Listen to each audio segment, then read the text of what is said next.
72 ከመቶ የነጮች ነው። ግልባጩን እንመልከት። ጥቁሮች ከደቡብ አፍሪካ ሕዝብ 80 ከመቶውን ይይዛሉ።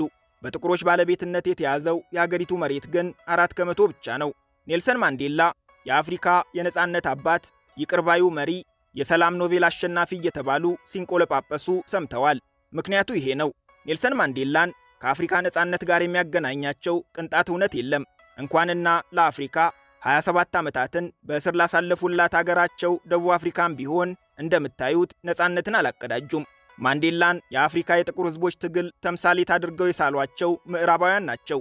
ምክንያት ትናንት በጉልበት የያዙትን የደቡብ አፍሪካ መሬት ሕጋዊ አድርገው ከጭንቀት ስለገላገሏቸው፣ ጥቁሮችንም በነጻነት ስም ትግላቸውን እንዲያቆሙ አደረጉላቸው።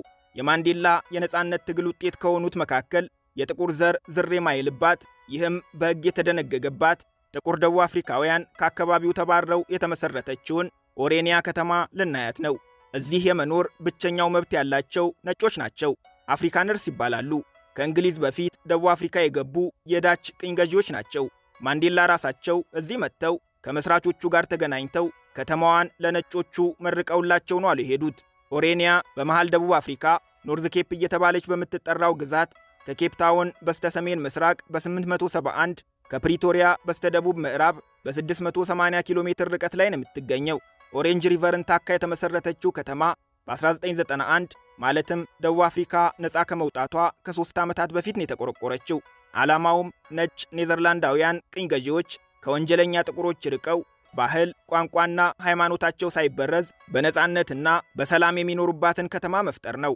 እስካሁን 3000 ነዋሪዎች አሏት። የነዋሪዎቿ ቁጥር በየዓመቱ በ15 ከመቶ ስለሚጨምር በቅርቡ 10,000 ሊደርስ እንደሚችል ነዋሪዎቿ ይገምታሉ። አፍሪካነርስ ወይም ኔዘርላንዳውያን ለመጀመሪያ ጊዜ ደቡብ አፍሪካ ደርሰው ቅኝ ግዛታቸውን ያቋቋሙት በ1652 ከዛሬ 400 ዓመታት በፊት ነበር። ከሌሎች አውሮፓውያን ቀድመው በመምጣታቸው ቤተኝነት የሚሰማቸው ከጥቁሮችም በላይ ይህቺን አገር ያቀናናት እኛ ነን የሚሉ ናቸው። የመሬት ችግር የለባቸውምና እጅግ የተደራጀ የግብርና ሥርዓት አላቸው። በዓመት 2 እያመረቱ ምርቶቻቸውን ለደቡብ አፍሪካ ብሎም ለዓለም ገበያ ኤክስፖርት ያደርጋሉ።